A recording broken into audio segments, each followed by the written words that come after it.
قطر میں فٹ بال کے میدان فلسطینیوں کے لیے سفارتکار بن گئے۔ دوحہ قطر میں جاری فیفا ورلڈ کپ میں میدان فلسطینیوں کے لیے سفارتکار بن گئے اور میچ کسی بھی ملک کا ہو، پرچم فلسطین کے لہرائے جا رہے ہیں۔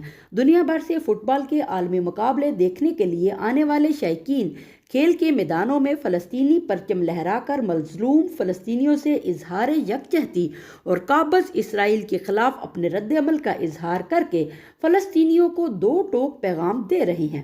گزشتہ روز تیونس اور فرانس کے میچ میں ایک فین فلسطین کا جھنڈا لے کر میدان میں آیا اور میچ میں شائقین نے فلسطین کے حق میں نعرے لگائے، جس کے بعد اسرائیلی صحافیوں کو سب کا سامنا کرنا پڑا۔ ایک صحافی کو شائقین سے بات کرتے ہوئے اس وقت شرمندگی اٹھانا پڑ گئی جب اس نے اپنا تعارف بطور اسرائیلی کروایا۔